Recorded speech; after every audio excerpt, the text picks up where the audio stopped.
In this Christmas special of Physically Spiritual, I'll be talking about the birth of Jesus in the flesh. Welcome to Physically Spiritual. I've been amazed by how much growing physically healthier has changed my spiritual life. I am captivated with discovering the truth about my body and how it relates to my relationship with God. Physically Spiritual is my attempt to harmonize and share what I have discovered. I'm your host, Andrew Reinhart. The popular narrative around the way that Christians feel about their bodies is very, very off. Though our world presents us with the vision that Christians hate their bodies, that we repress our feelings, and that we just damage our bodies and we don't respect our bodies.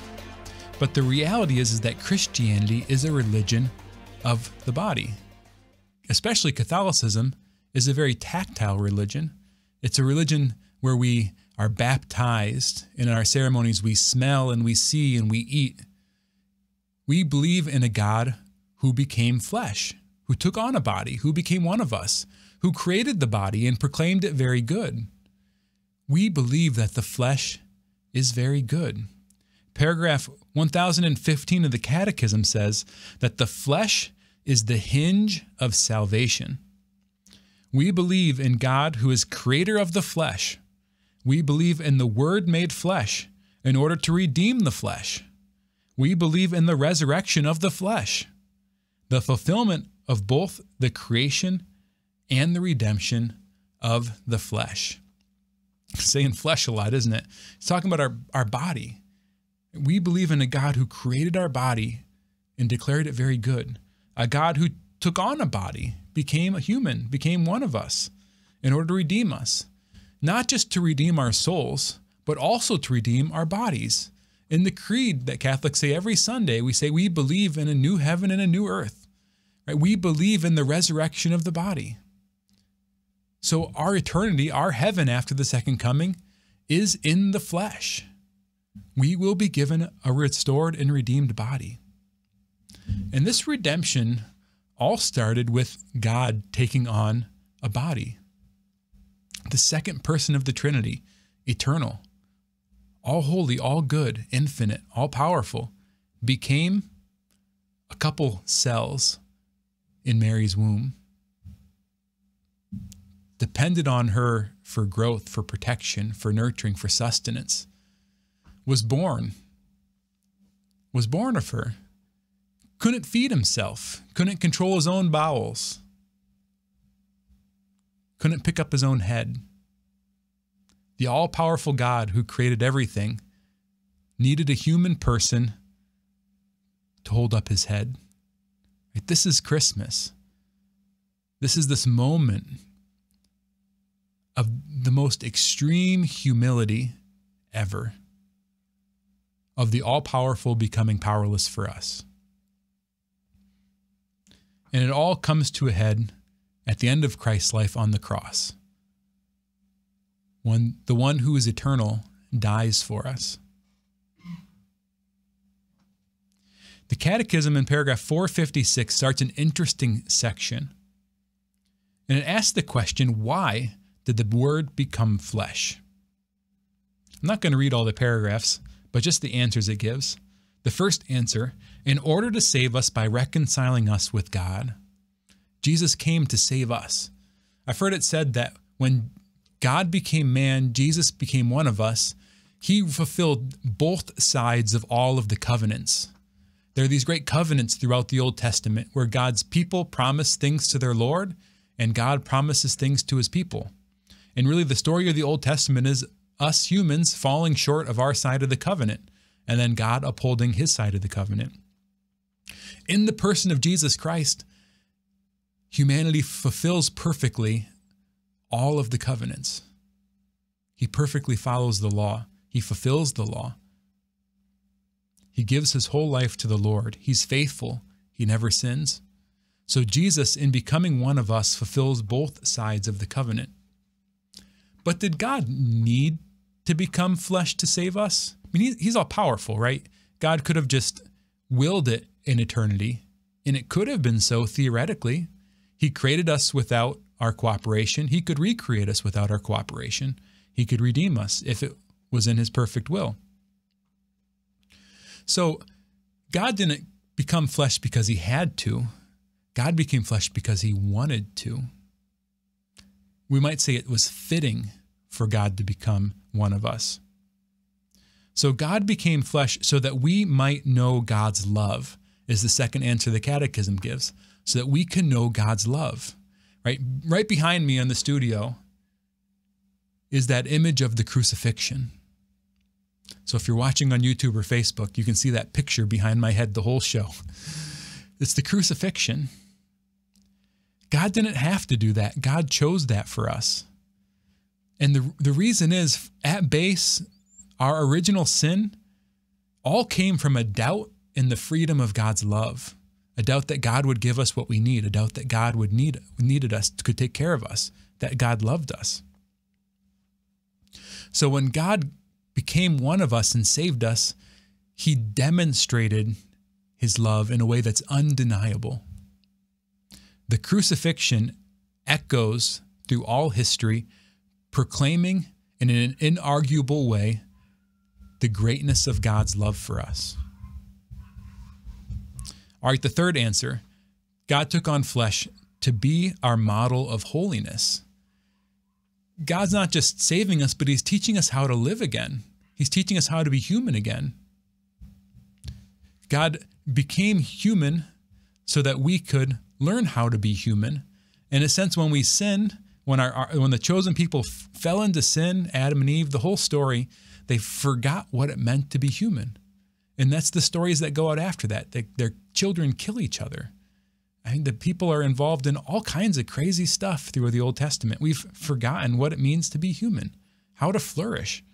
So God becomes our model by becoming flesh, someone that we can see, we can relate to, we can ponder. God became our model of life. And then the final answer the Catechism gives is to make us partakers in the divine nature. God has a body in heaven. Jesus ascended. So Jesus in heaven has a body. Heaven is a physical place, not just a spiritual place.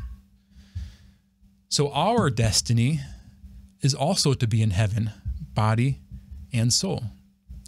But we get a foretaste or a first taste of that eternity now.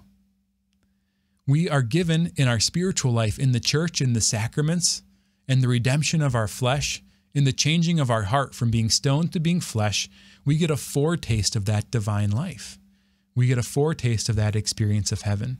So we become partakers in the divine nature by our will and our mind being transformed into the image and likeness of God through the theological virtues of faith, hope, and love.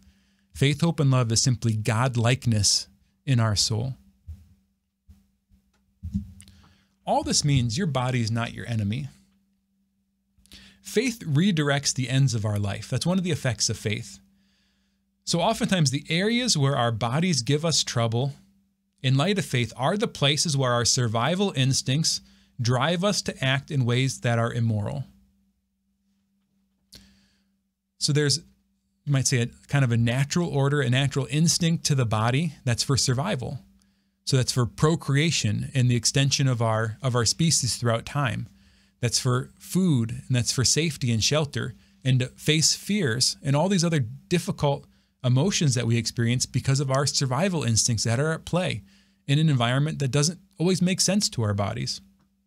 So many of the sins we struggle with are as a result of these instincts still at play after our redemption.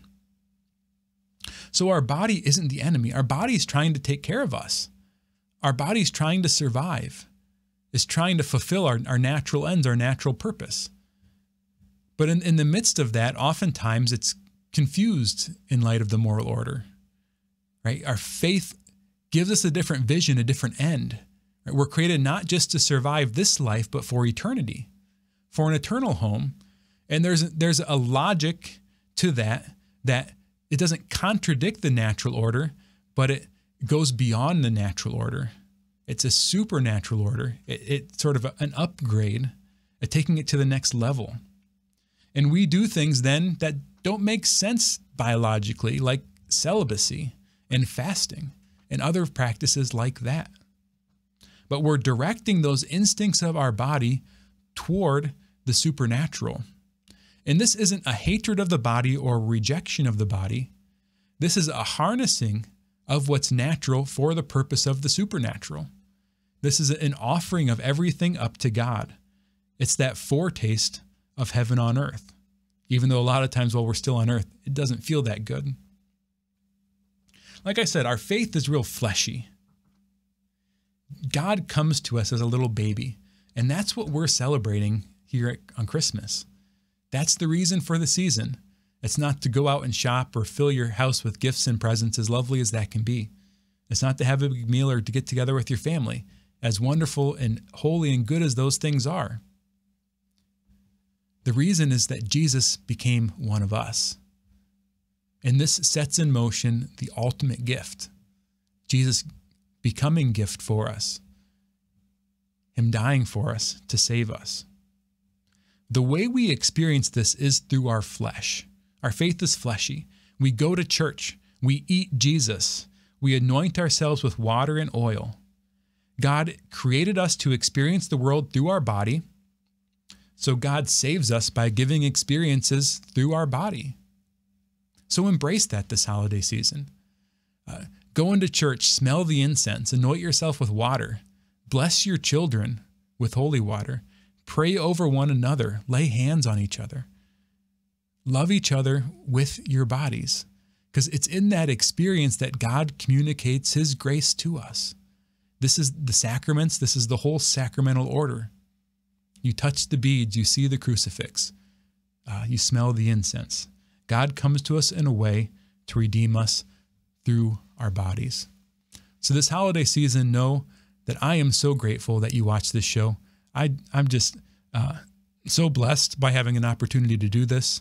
And I'm praying for each one of you that you could experience God born anew in your heart this holiday season as He's born for all of us in Mary's womb in Nazareth. So God bless everyone. Thank you so much for being a part of Physically Spiritual. Every moment of the show you've watched, know that I'm grateful that you've given your time to this. I'm so passionate about the message that I'm trying to share, and I'm excited about the future of the show. So thank you for every like, every view, every watch, every follow, every comment, every rating you give in the show. And a special thank you to all you that are already members of the Awakened Nation. So thanks again for supporting the show.